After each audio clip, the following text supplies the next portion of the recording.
시청자 여러분 안녕하십니까? 뉴스온 바로 시작합니다. 헌법재판소의 탄핵 심판 관련 서류를 받지 않고 있는 윤석열 대통령 측이 오늘 추가 입장을 밝혔습니다. 내란 혐의를 인정할 수 없고 비상계엄 사태와 관련해 대통령은 당당한 입장이라고 주장했는데요. 윤 대통령 내란 혐의 사건 수사 속보와 함께 알아보겠습니다. 취재기자 연결합니다. 이경국 기자. 네, 검찰 특수본에 나와 있습니다. 윤 대통령 측이 오늘 기자들과 만나서 어떤 입장을 밝혔습니까? 네, 윤석열 대통령 변호인단 구성에 참여하고 있죠. 석동현 변호사가 오늘 오전과 오후 잇따라 기자들과 만나서 질의응답을 진행을 했습니다. 먼저 석 변호사는 이번 비상계엄 선포를 내란이라고 하는 주장에는 동의할 수가 없다면서 윤석열 대통령 역시 탄핵이든 수사든 당당하게 맞서겠다는 입장을 전해왔다고 설명했습니다. 먼저 녹취부터 들어보겠습니다. 충격을 느끼시게 한 부분에 대해서는 이미 국민 여러분들께 사과드리신 바가 있고 앞으로 쟁점이 될 여러 가지 현안 사안들 이런 시비를 가리고 해야 될 부분에 대해서는 분명한 그리고 당당한 입장을 가지고 있다. 네, 이어서 윤 대통령이 계엄 선포 당시 전국 상황 등을 비상사태로 판단했었다며 헌재의 재판이 시작되면 윤 대통령이 직접 소신을 밝힐 것으로 본다고도 설명했습니다.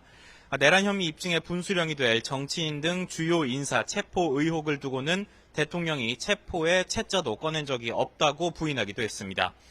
석 변호사는 공수처의 출석 요구에 윤 대통령이 응할지에 대해서도 추후 변호인단이 답할 일이라면서 즉답을 피하는 모습이었습니다.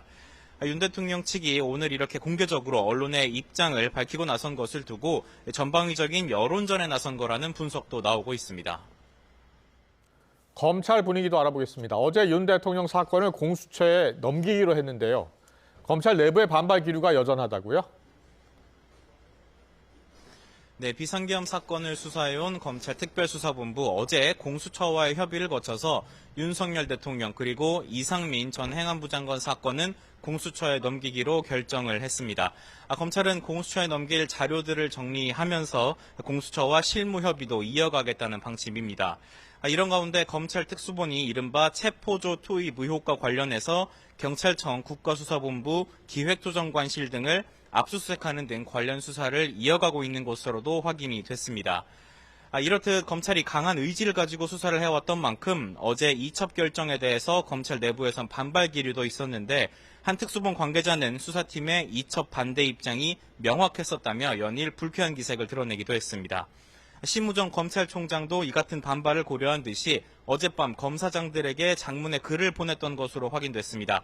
내용을 좀 보면요. 법률과 절차에 논란이 없도록 해야 한다는 판단으로 이첩을 결정했던 것이고 이후에 사건들이 결국 검찰로 넘어오면 검찰 특수본이 최종적인 수사와 결정을 하게 될 것임을 강조했던 것으로 확인이 됐습니다. 네, 조금 전에 지적했던 것처럼 공수처의 수사를 거친다 해도 윤 대통령을 기소하려면 사건을 검찰에 넘겨야 하는데요.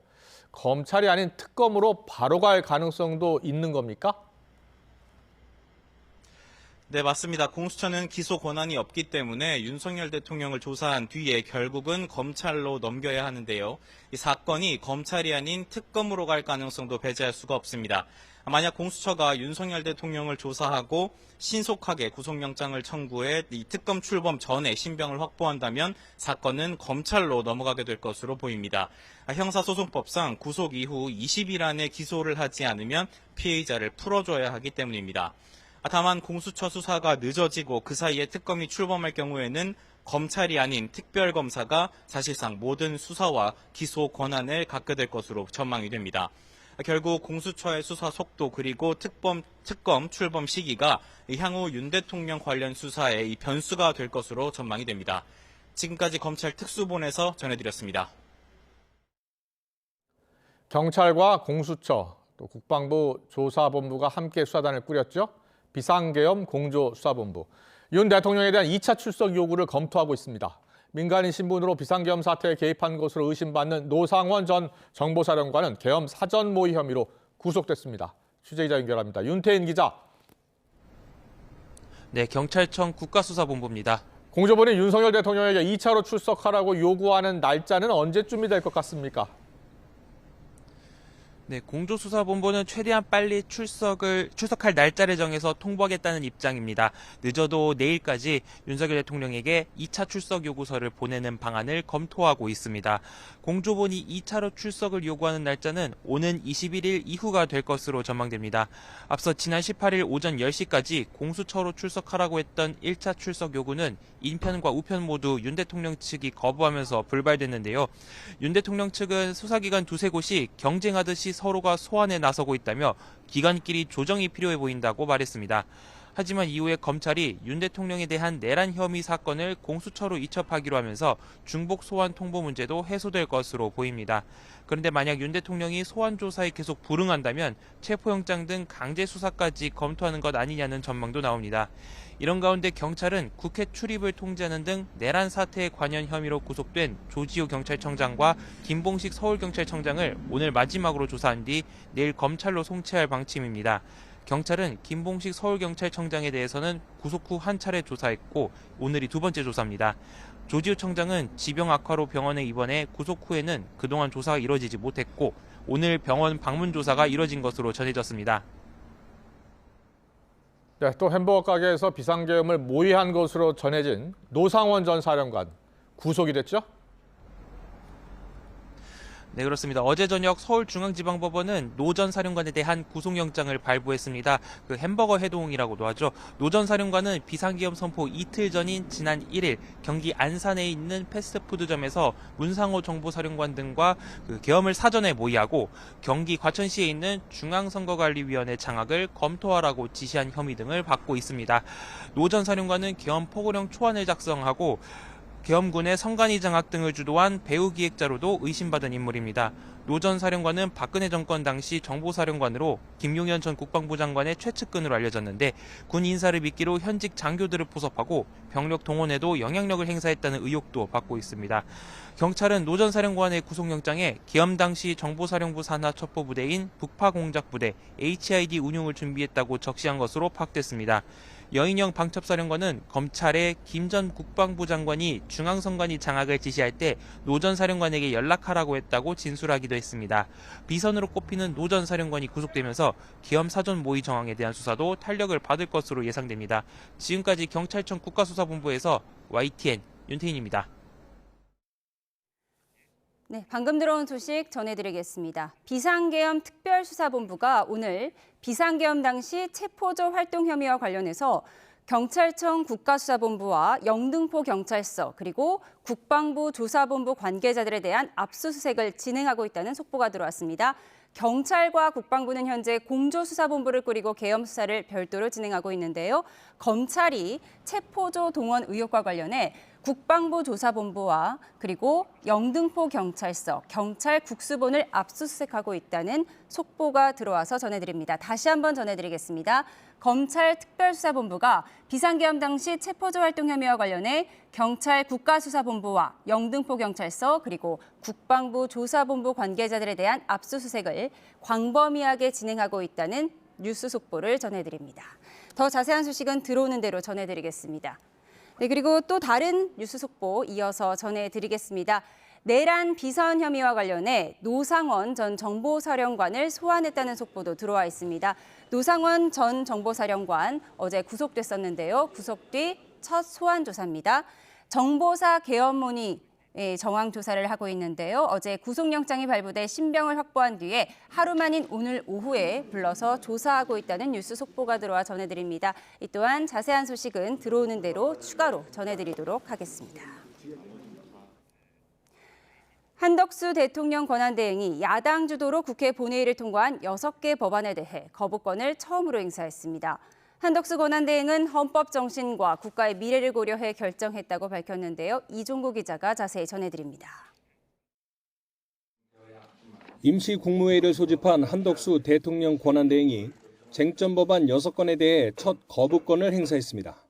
오로지 헌법 정신과 국가의 미래를 최우선으로 고려하여 결심을 하게 되었습니다. 거부권을 행사한 6개 법안은 양곡관리법과 농수산물 가격 안정법, 농어업 재해대책법, 농업재해보험법 개정안, 국회 증언감정법과 국회법 개정안입니다. 모두 지난달 여당의 강한 반발 속에 야당 주도로 처리된 법안입니다.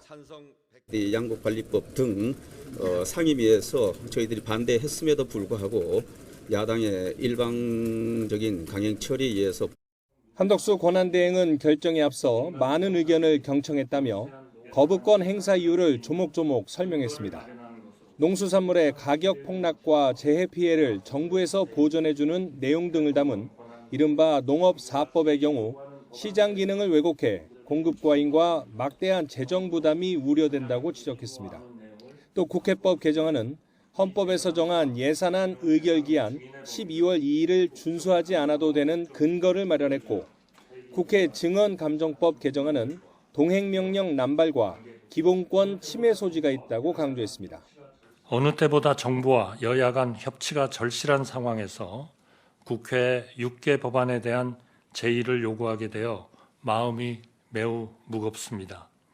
이제 남은 쟁점 법안은 내란 특검법과 김건희 특검법입니다.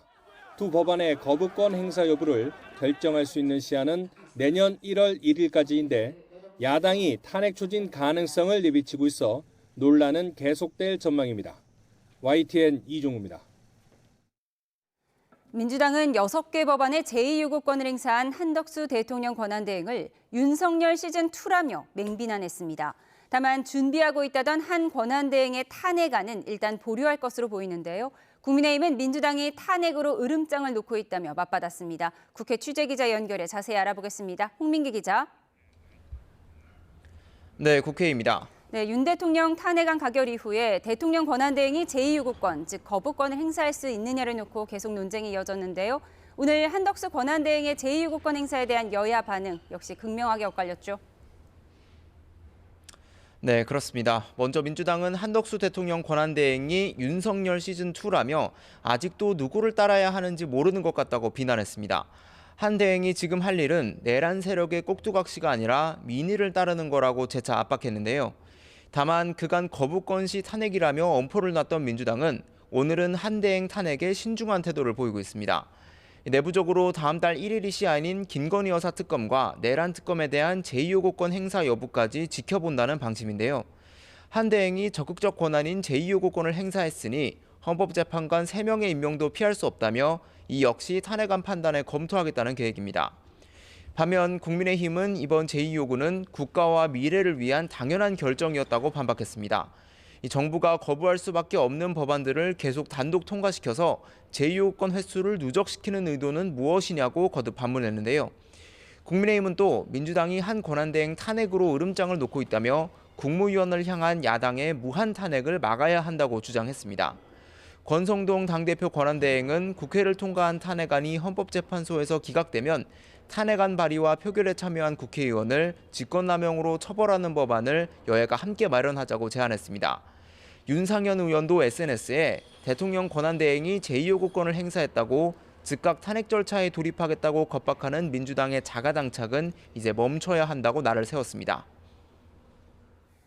네, 현재 여야의 주된 현안도 살펴보겠습니다. 먼저 국민의힘 한동훈 전 대표의 사퇴 이후 비대위원장 선출 논의를 이어가고 있는데요. 분위기 어떻습니까?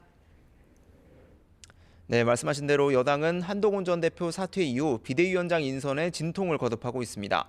앞서 권성동 원내대표는 초선과 재선, 3선 등 선수별로 내일까지 의견을 제출하라고 했다며 주말 사이 고민을 거쳐 다음 주 초에는 발표하겠다고 밝혔는데요. 이 초재선 의원들은 오늘 오후 각각 모임을 열고 논의에 들어가는데 권 원내대표가 비대위원장을 겸직할지 여부 등과 함께 비대위 역할 등을 놓고도 많은 의견이 오간 것으로 알려져 결론엔 조금 더 시간이 걸릴 것으로 보입니다. 반면 윤 대통령 탄핵에 찬성했던 김상욱 의원을 중심으로 윤 대통령과 가깝거나 성향을 공유하는 사람들은 배제돼야 한다는 목소리도 적지 않습니다. 민주당은 비상계엄 사태로 미뤄졌던 상법 개정안 토론회를 오늘 오전에 열었습니다. 이재명 대표가 직접 좌장을 맡고 소액주주를 비롯한 투자자 측과 현대자동차 부사장 등 경영진 측이 참여해 이사의 충실 의무를 주주로 확대하는 방안 등을 놓고 토론했는데요. 이 대표는 모든 주장에 나름의 근거가 있고 합리성이 있지만 결국 입법은 이해관계를 조정하는 거라며 심도 있게 검토하겠다고 밝혔습니다. 민주당은 또 국정 혼란으로 인한 국민 피해가 장기화하는 것을 막겠다며 민생 경제 회복단을 구성하겠다고 밝히는 등 경제 행보에 속도를 내고 있습니다. 네, 오늘 국회 정보위원회 간담회 내용도 짚어보겠습니다. 러시아 우크라이나전에 참전한 북한군의 사상자 규모가 파악됐다고요? 네, 그렇습니다. 오늘 오전 국회 정보위원회 비공개 간담회가 열렸는데요. 국가정보원은 러시아 우크라이나전에 파병된 북한군 병사 사망자는 최소 100여 명, 부상자는 1000여 명에 달하는 걸로 파악하고 있다고 밝혔습니다. 우크라이나의 미사일 드론 공격과 훈련 중 사고로 인해 고위급을 포함한 북한군 사상자가 이미 발생한 정황도 포착했다고 전했는데요. 적은 교전 횟수에도 사상자가 다수 발생한 건 개활지라는 낯선 전장 환경에서 북한군이 전선 돌격대 역할로 소모되고 있기 때문으로 보인다고 분석했습니다. 또 현재 폭풍군단 내에서 추가 병력 차출설이 도는 등 추가 파병 가능성을 예의주시하고 있다며 러시아의 북한 재래식 무기 현대화 등 반대급부 제공을 예상하고 있다고 덧붙였습니다. 지금까지 국회에서 YTN 홍민기입니다. 탄핵 심판을 받게 된 윤석열 대통령이 나흘째 서류 접수를 거부하면서 절차 진행에도 차질이 예상됩니다. 헌법재판소는 윤 대통령이 서류 접수를 계속해서 거부할 경우 대응 방안도 고심하고 있는데요. 자세한 내용 취재기자 연결해 알아보겠습니다. 김다연 기자. 네, 헌법재판소입니다. 네, 윤 대통령이 탄핵 관련 서류를 오늘도 받지 않은 거죠? 네, 그렇습니다. 헌법재판소는 지난 16일 윤 대통령에게 탄핵소추 의결서와 준비 절차 회부 결정서 등을 보냈습니다. 헌재는 오늘까지 우편을 통해 이 문서들을 3번이나 전달하려고 했지만 계속 거부됐고 결국 반송 처리됐다고 밝혔습니다. 헌재 직원들도 직접 대통령을 찾아갔지만 소용이 없었습니다. 헌재 직원들은 어제 오후 2시 10분쯤 직접 대통령 관저에 방문해 서류를 전달하려고 했지만 실패했고 이어 경호처 직원에게 전달도 시도했지만 수취 거절당했다고 밝혔습니다. 나흘째인 오늘 오전 9시 반에도 마찬가지였습니다. 이렇게 서류 송달이 이루어지지 않으면 오는 27일 예정된 1차 준비 기일이 제대로 진행되지 않을 우려가 있는데요. 헌재도 윤 대통령 측이 송달을 계속 거부할 경우 대응 방안을 고심하고 있습니다. 네, 헌법재판소 측은 송달 간주하는 방안도 검토하고 있다고 하는데 어떤 의미가 있는 건지 짚어주시죠. 네, 헌법재판관들은 오늘 오전 10시부터 평의를 진행하고 있습니다. 평의란 사건의 심리를 위해 재판관들이 모여서 논의하는 절차를 말하는데요. 윤 대통령 측이 지난 16일 발송된 탄핵 의결서 등 서류를 송달받지 않고 있는 만큼 이 부분까지 논의할 가능성이 큽니다. 특히 헌재 측은 수령 거부가 계속될 경우 송달 간주로 처리할 가능성도 열어두고 검토하고 있습니다.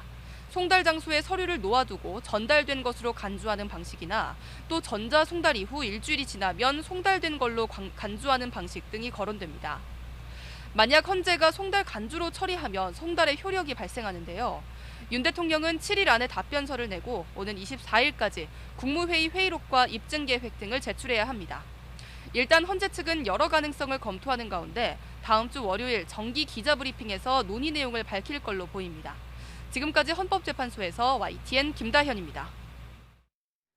쌍방울그룹의 불법 대북 송금 의혹에 연루돼 재판에 넘겨진 이화영 전 경기도 평화부지사가 항소심에서 징역 7년 8개월을 선고받았습니다. 취재기자 연결합니다. 임혜진 기자. 네, 사회부입니다. 네, 선고 결과 자세히 설명해 주시죠. 네, 수원고등법원은 조금 전 쌍방울그룹이 북한에 돈을 송금한 사건에 관여한 혐의로 재판에 넘겨진 이화영 전 경기도 평화부지사에게 징역 7년 8개월을 선고했습니다. 1심에서 선고된 징역 9년 6개월보다 1년 10개월 감형됐습니다. 항소심 재판부는 이 전 부지사가 공무집행의 공정성과 사회 신뢰를 저버리는 등 책임이 가볍지 않다고 지적했습니다. 다만 이 전 부지사가 김성태 전 쌍방울그룹 회장에게 비용 대납을 강요한 사정은 보이지 않는다며 양형 배경을 설명했습니다. 이 전 부지사는 지난 2019년에서 2020년까지 당시 경기도지사였던 이재명 대표의 방북 비용과 스마트팜 사업비 명목으로 북한에 800만 달러를 송금하게 한 혐의 등으로 재판에 넘겨졌습니다. 김성태 전 쌍방울그룹 회장에게서 3억 3천만 원 가량의 뇌물과 불법 정치자금을 챙긴 혐의도 적용됐습니다. 앞서 지난 6월 1심 재판부는 이 전 부지사에게 징역 9년 6개월을 선고했습니다. 이번 판결은 이재명 더불어민주당 대표의 쌍방울그룹 대북송금 제3자 뇌물 사건 재판에도 영향을 미칠 것으로 보입니다. 앞서 이 대표는 재판부인 수원지법 형사 11부에 대한 법관 기피 신청을 제기, 재판이 중단된 상태입니다. 지금까지 사회부에서 YTN 임혜진입니다. 네, 이재명 민주당 대표의 공직선거법 위반 혐의의 2심 재판은 다음 달에 시작될 것으로 보입니다. 앞서 두 차례 소송 서류 송달이 불발되면서 고의로 재판을 지연한다는 비판이 나왔는데요. 어제 관련 서류를 받았습니다. 장하영 기자입니다. 더불어민주당 이재명 대표가 법원이 보낸 공직선거법 위반 혐의 사건 서류를 받아들었습니다.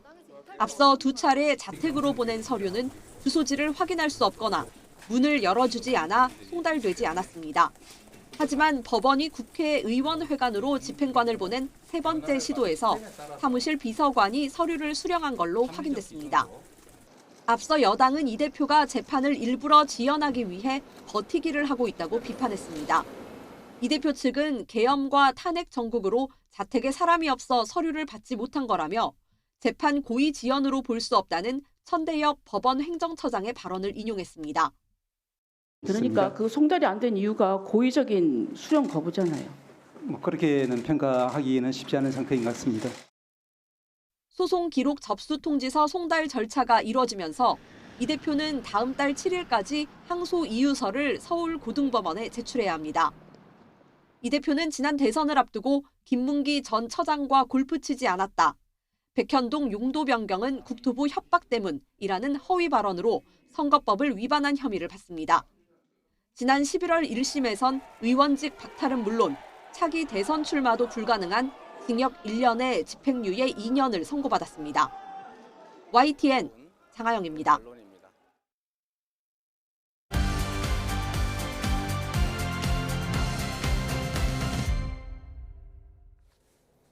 네, 정치의 겉과 속 들여다보는 정치온 시작하겠습니다. 오늘은 조청래 전 여의도연구원 부원장, 최진 대통령 리더십 연구원장과 함께 급변하고 있는 탄핵 정국, 또 한덕수 권한대행의 거부권 행사를 둘러싼 여야 대치까지 짚어보겠습니다. 어서 오십시오.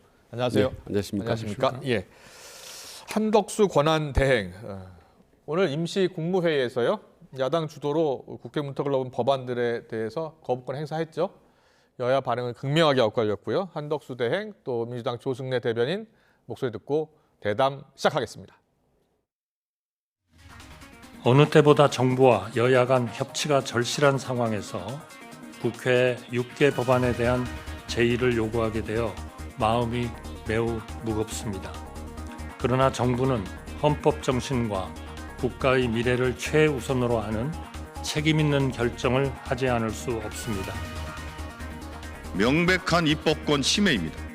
윤석열 시즌2입니까? 한덕수 권한대행이 아직도 누구를 따라야 하는지 모르는 것 같습니다.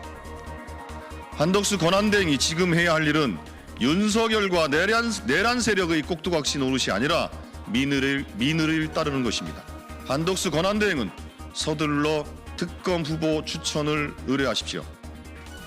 김건희 특검법, 내란 특검법도 조속히 공포하십시오. 시간 끌기는 그 의도를 의심할 수밖에 없음을 경고합니다. 네, 한덕수 대통령 권한대행의 권한이 어디까지인가를 놓고서 여야가 계속 충돌을 했는데요. 이 6개 법안에 대해서 어떤 입장을 취할지가 관심이었는데 결국은 거부권을 행사했습니다. 두 분은 거부권을 행사할 것으로 예상하셨습니까? 네, 뭐 다 예상했고 이 자리에서도 말씀드렸고 또 아마 대부분의 정치권에도 다 예상을 했었습니다. 그랬군요. 그래서 아마 한덕수 총리가 마음이 무겁다라고 했는데 실제로 이 6개 법안에서 마음이 그렇게 무겁지는 않았을 겁니다. 아마. 그래요? 충분히 여야도 이게 거부권 행사할 걸로 예상을 했었고 또 정치적 파급력이 그렇게 크지는 않은 정책적 민생 법안의 성격을 띠고 있기 때문에 이 부분에 대해서는 그렇게 여야가 마음 크게 무겁지는 않고 6개 쟁점 법안 좀 보여주세요. 6개 쟁점 법안이 중요한 법안들이 많던데요. 말씀해 주세요. 지금 법안들이 뭐 국회 증언감정법이라든지 뭐 양곡관리법, 이런 뭐 농수산유통관리법, 농업재 관련된 법안인데요.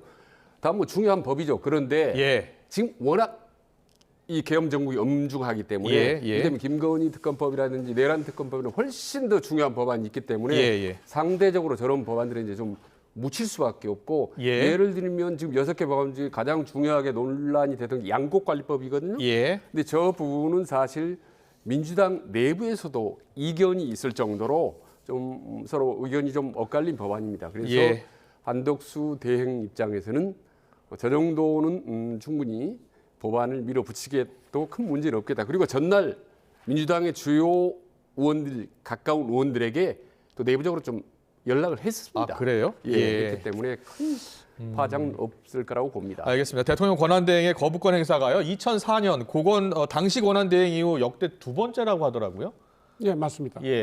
고건 총리 대통령 권한대행이 2004년에 사면법하고 거창사건 특별조치법에 관련된 부분을 거부권을 행사를 했어요. 그러니까 이게 지난번에 나와서 우리가 다 말씀을 드렸는데 지금 최 원장님 말씀처럼 정책 관련 사안은 아마도 거부권 행사를 할 거다. 그렇군요. 그리고 내란 특검이나 김건희 여사 건은 좀 민감할 거다 이렇게 말씀을 드렸는데 31일쯤 결정할 것 같더라고요. 그러니까 그렇죠. 1월 1일까지니까. 그러니까 지금 고건 총리 때 고건 권한대행 때 거부권 행사의 기준이 뭐냐면 위헌성 여부예요. 그랬군요. 그 사면법이라는 게 대통령 사면권을 국회에서 허락을 받으라 뭐 이런 내용이었어요. 그러니까 헌법에 저촉이 된다는 거거든요. 그랬군요. 지금 농업사법하고 이 부분들도 자유시장 경제 원칙에 위배가 됩니다. 남아도는사를 1조 원 넘게 예산을 들여서 사고 매년 창고 관리비만 수천억씩 나가는 것도 문제지만은 작물 다변화라든가 농촌의 경쟁 효율성 제고라든가 이런 부분에도 역행하는 거고요. 그래서 거부권 행사가 예상이 됐는데 부담은 크지는 않았을 겁니다. 근데 내란 특검도 지금 나오고 있는 내용은 이거거든요. 특검 추천에 관련된 위헌성 여부 독소 조항을 만약에 민주당이 제거한다면은 지금 한건한 대행이 거부권 행사를 할 수 있겠는가 이런 얘기가 그래서 나오는 거죠. 김 여사 특검법에 대해서는 어떤 결정을 할 것 같습니까? 김 여사 특검법도 뭐 위헌성 독소 조항 여부는 있는데요. 지금 대통령 탄핵 사태와 직접 연결된 고리가 있기 때문에 특히 이 부분은 한덕수 총리가 권한대행이 결단을 내리기가 쉽지가 않고요. 또 문제가 거부권을 행사한다고 했을 때 만약 거부권을 행사를 했을 때 재표결에 들어가면 국회에서 그때 국민의힘 내부에서 이탈표가 안 나온다고 보장할 수가 없잖아요. 재표결을 갔는데 이탈표가 나오는 경우는 대통령 권한대행에게 상당히 치명적인 선택이 될 수도 있기 때문에 그렇군요. 이 점 저 점을 같이 고려를 하고 있을 거다. 봅니다. 그렇겠네요. 제2요구권이 국회로 넘어오면 3분의 2가 찬성하면은 바로 시행이 돼야 되니까요. 그런데 한 권한대행이 어떤 선택을 할 것 같습니까? 그 두 가지 법안에 대해서요? 일단 오늘 현재까지 상황으로 제가 미뤄 짐작하는데 한덕수 대행은 거부권을 행사할 생각을 갖고 있다고 봅니다. 김 여사 특검법하고 내란 특검법도요? 김건희 특검하고 내란 특검법 두 가지 말씀이죠. 왜냐하면 일단 윤석열 대통령이나 친윤과 대결 상황으로 가기보다는 오히려 민주당과 대결로 가는 것이 오히려 심리적 부담은 덜하다. 왜냐하면 본인이 윤석열 대통령이 임명한 총리이기 때문에 그런 거고 또 하나는 설령 이 두 가지 법안의 거부권을 행사하더라도 실제로 민주당이 과연 탄핵을 하게 될지 그건 쉽지 않을 것이다라고 아마 한덕수 총리는 생각할 가능성이 높습니다. 더구나 뭐 지금 49년생인데요. 뭐 대통령 대행까지 한 마당에 뭐 더 이상 크게 정치적인 야심은 없기 때문에 본인은 윤석열 대통령의 그런 기존의 기조를 그대로 유지하는 것이 그나마 자기로서는 최선일 것이다라고 생각을 합니다. 다만 지금 10일 남았거든요. 최종적으로 1월 1일까지 결정하면 되니까 10일 동안 전국에 돌발 변수가 생길 수가 있습니다. 이를테면 명태균의 뭐 황금폰이 열린다든지 건희법사의 어떤 법사폰이 열린다든지 해서 상당히 이 윤석열 대통령 어려운 상황이 온다. 그렇게 되면 한덕수 권한대행도 아마 윤석열 대통령의 기존 기조를 유지하기가 쉽지 않을 것이다. 말하자면 마냥 거부권 행사하기가 어려워질 것이다. 그런데 지금 민주당이 이 6개 법안에 대한 거부권 행사한 것에 대해서도 강하게 비판하고 있고요. 이 나머지 김 여사 특검법이라든지 또 내란 특검법도 거부한다면 사실상 탄핵에 나설 것이다, 탄핵 추진할 것이다라는 이야기가 많이 나오거든요. 그렇게 보세요? 6개 법안은 일단 저는 엄포용이라고 보는 거고요. 엄포용이라고. 지금 2개 법안에는 상당히 좀 강한 어조로 나오고 있고 실제로 액션을 취할 가능성이 높은데 막상 실제로 탄핵 표결에 들어가기에는 상당히 부작용, 역효과, 역풍을 아마 민주당 내에서도 우려하고 있다고 봅니다. 예. 조 원장님께서는 어떻게 생각하세요? 민주당이 탄핵을 추진할 것 같습니까? 저도 힘들 거라고 봅니다. 탄핵 추진하기가 어렵다고 6개는 보세요? 표면적인 이유고요. 2개는 내란 특검하고 김건희 특검인데 지금 아까 제가 말씀드렸다시피 한덕수 권한대행 입장에서 거부권을 행사하는 기준이 위헌성 여부라고 저는 봅니다. 아마도 원칙 없이 대응은 하지 않을 거라고 봐요. 그런데 이제 지금 내란 특검과 관련된 부분은 지금 수사기관들이 한 군데로 수렴이 되고 있잖아요. 공수처로 수렴이 되고 있고 수사 난립이라든가 수사권 조정 문제가 실제로 문제가 되고 있는 상황인데다가 특검을 세우면 그 부분에서 다 수렴돼 가는 거니까 하는 그 흐름으로 보는 시각도 있어요. 있는데 애초에 특검 추천권에 관해서 민주당이 법원 행정처장하고 대한변호사협회하고 한국법학교수협회에 한 분씩 추천을 하기로 했던 거를 갑자기 막판에 바꾸어가지고 민주당하고 조국혁신당 한 분씩 하는 걸로 바꿨잖아요. 이거는 사실은 수사권에 관한 헌법상 행정권한을 제약하는 측면이 있기 때문에 위헌성이 있습니다. 그래서 이 독소조항에 대한 민주당의 분명한 입장이 안 나오면 제가 볼 때는 그걸 무릅쓰고 한덕수 권한대행이 거부권을 행사 안 하기가 힘들지 않겠는가 하는 측면에서 저는 봐요. 보고 그 부분은 아마 정치적인 밀당이 있을 거라고 보는 거고요. 근데 한덕수 지금 권한대행은 내란 공모 혐의 관련해서 고발도 돼 있고 피의자 신분으로 조사도 받을 수 있는 상황 아닙니까? 네, 그런 가능성이 있지만은 이미 이재명 대표가 공개적으로 얘기했지 않습니까? 일단은 탄핵을 하지 않겠다고. 그 말은 일단이라는 단서가 붙긴 했지만 지금 이 상태에서 한덕수 대표를 밀어붙이기에는 대응 밀어붙이면 많은 부담을 가질 겁니다. 그래서 저는 아마 민주당과 이재명 대표가 내란 특검법 김기현 수사를 강력하게 공격은 하지만 실제로 마음속으로 이재명 대표가 더 우선순위에 두는 거는 헌법재판관 3명을 추가로 빨리 인선하는 거라고 봅니다. 그렇군요. 그게 윤석열 대통령 임기를 단축하는 최선의 방법이기 때문에 거기에 실질적으로 포커스를 두고 있지 이 특검법은 사실 2순위라고 저는 보는 거죠. 헌법재판관은 임명할 것 같습니까? 어떻게 보세요? 지금 이 부분이 최대 난점인데 지금 이게 청문회가 이제 23, 24일로 잡혔기 때문에요. 저는 이거는 이제 새로 한덕수 대행에 임명을 하는 게 아니라 이미 국회에서 추천한 거기 때문에 제가만 하면 되는 거거든요. 말 임명이지.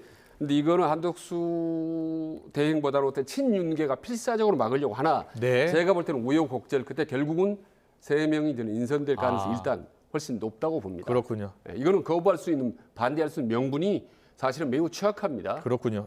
조 부원장께서는요. 어떻게 전망하세요? 지금 말씀하신 것처럼 국회에서 청문회 일정을 23, 24 하고요. 실제로 국회 본회의에서 표결을 처리해서 통과시키고 나면 어찌됐든 법률적으로는 국회에서 절차를 다 마친 거를 국회 추천 몫이죠. 대통령 권한대행이 그거를 무시하고 까뭉개기는 현실적으로 어렵지 않을까 하는 그러니까 현실적 요구에 의해서 법률적 요구에 의해서 밀려서 가는 그런 상황으로 갈 가능성이 있다 저는 봅니다. 알겠습니다. 두 분 다 이제 헌법재판관 지금 후보자 얼굴이 나왔는데요. 임명할 가능성이 좀 더 높다라고 보셨습니다. 잘 들었습니다. 국민의힘 상황으로 가보겠습니다. 지도부가 지금 공백 상태죠. 국민의힘이요. 비대위원장 인선을 하는데 굉장히 어려움을 겪고 있다고 합니다. 어제 의총에서도 결론을 내지 못했고요. 의견을 더 수렴하기로 했다고 합니다. 권성동 원내대표 또 우상호 전 민주당 의원의 목소리 듣고 오겠습니다. 혹시 비대위원장 선임 이번 주 안에 가능할까요? 금요일까지 선수별 의견을 제출하라고 말씀드렸는데 다 이행을 할지 모르겠습니다. 금요일 날까지 다 들어오면은 주말에 고민해서 다음 주 초에는 발표하도록 하겠습니다. 당내 비대위원장 인선 관련해서 대표님께서 겸임을 하시는 방안도 의원님들 사이에서 나오는데 이 부분에 대해서 좀 주말까지 의견 듣고 내주 초에 일반에서 발표하도록 하겠습니다. 근데 어떤 분이 뭐 비대위원장이 되더라도 현재 거론되는 분들을 보면 어쨌든 윤석열 대통령의 이 행위에 뭐 직접적인 관여했다 하지 않더라도 정치도적 책임을 져야 할 분들이기 때문에 그렇게 뭐 쇄신의 적임자가 있다 이렇게 보기는 좀 어려워요. 근데 지금 이 혼란 상황을 외부인을 데려다가 해결하기는 불가능하지 않겠습니까? 탄핵이 찬성한 사람을 축출하자고 하면서 비대위원장으로 내세우자 또 어떻게 죽이려고 또 그런 이 국민의힘의 문제는 당 대표 자리가 유력한 정치인들의 무덤이 되고 있다는 거 아닙니까? 자, 무상호 전 의원이 국민의힘의 문제는 당대표 자리가 유력한 정치인들의 무덤이 되고 있는 형국이다라고 봤어요. 최근의 상황하고 좀 맞아떨어지는 것 같습니까? 어떻게 그렇죠. 보세요? 지금 이제 지도부 교체가 12차례 권한대행까지 하면 바뀌었고요. 비상대책위원이 윤석열 정부 들어서고만 5번째인가 그렇습니다. 그러니까 이게 뭐 누가 들어오든지 간에 6개월 플러스 6개월의 비상대책위원장 임기도 마치기가 쉽지 않은 게 사실인 거예요. 지금 이제 시간이 걸릴 수 있다고 얘기를 하는데 이게 이제 외부 인사는 일단 들어올 수가 없습니다. 이게 지금 계엄과 탄핵 전국으로 국민의힘 국회의원들에게는 어떤 의미에서는 심각하게 정치적 생명이 걸린 아주 막중한 엉뚱한 시기거든요. 이런데 당내에 다양한 총의들을 모으는 것을 당 바깥의 사람이 할 수 있겠습니까? 어렵다고 보는 것이고요. 초선이나 뭐 이게 정치 경력이 오래되지 않은 사람, 당 내부에서 지도력 경험이 없는 사람이 하기에도 어렵습니다. 그리고 지금 탄핵 정국이기 때문에 영남권 기반의 의원이 하기도 어렵고요. 그래요? 그다음 국민들이 볼 때요. 이게 국민의힘이 이제 뭔가 좀 바뀌려고 하나 보다라는 최소한 이 정도의 신호는 드려야 되는데 이런 신호를 드릴 수 있는 분을 당내에서 찾기가 지금 매우 어렵습니다. 그러니까 이게 시간이 더 걸리더라도요. 감론을박이 계속될 수밖에 없고 결국은 최선이 아니라 차선으로 갈 거다 저는 이렇게 봅니다. 그럼에도 친윤계가 전면에 등장해서는 안 된다라고 친한계에서는 강력히 견제하던데요. 그거는 뭐 제가 볼 땐 친한계의 견제가 아니라도 지금의 사태가 조성된 법리 논쟁은 따로 치고요. 지금의 정치적 상황이 조성된 데 일조를 한 책임이 있기 때문에 만약에 지금 국민 정서가 이렇게 분노하고 이렇게 심각하게 표출되고 있는데 뭐 죄송하지만 윤핵관이라든가 핵심 친윤이 맡으면 당의 입지가 점점 쪼그라들지 않을까요? 그거는 뭐 당연한 얘기라고 저는 봅니다. 그럼 권성동 원내대표 이야기가 왜 나오죠? 그런데 권성동 원내대표 비대위원장 겸임 이야기가 나오던데요? 생존을 도모하는 분들이 계시다고 그렇게 보세요? 냉정하게 얘기하면 그렇습니다. 알겠습니다. 지금 국민의힘이 지금 비대위원장을 선출을 못해서 상당히 고민하고 시간을 끌고 있지 않습니까? 그 이유는 아주 간단합니다. 어떤 이유입니까? 아예 처음에 못을 박았거든. 당 대표든 비대위원장이든 친윤 중진이 한다라고 딱 못을 받고 거기에서 고르다 보니까 방법이 없어요. 그리고 세부적으로 이제 일단은 권성동 대표 대행이 비대위원장이나 다 겸하느냐, 아니면은 너무 그 눈치 보이니까, 그러면 좀 친윤이 또 다른 중진이 비대위원장을 나눠서 투톱으로 가느냐, 요것 둘 중에 하나입니다. 그러다가 일부에서 국회 일부에서 슬쩍 그럼 뭐 김재석 같은 젊은 친구 초선 있는데 그 이야기도 나왔어요. 어떠냐라고 얘기해서 저는 그건 언론 플레이라고 실질적으로는 가능성이 없다고 보는 카드 국면전화 좀 우리 좀 새로운 변화를 시도하려고 한다는 어떤 일종의 제스처 비슷한 것이 실제 가능성은 저는 매우 낮다고 보는 거죠. 이제 조청래 부원장께서도 이야기하신 게 친한계의 시각뿐이겠느냐, 일반 국민들이 납득할 수 있겠느냐. 전적으로 동의하죠. 국민들이 지금 온통 계엄 정국이다, 탄핵 정국이다, 여기다 아직까지 여전히 지금 화가 나서 시위를 하고 있고 여론조사에도 그런 민심이 분출되고 있는데 당 대표 권한 대행부터 비대위원장까지 모조리 친윤계로 도외질한다?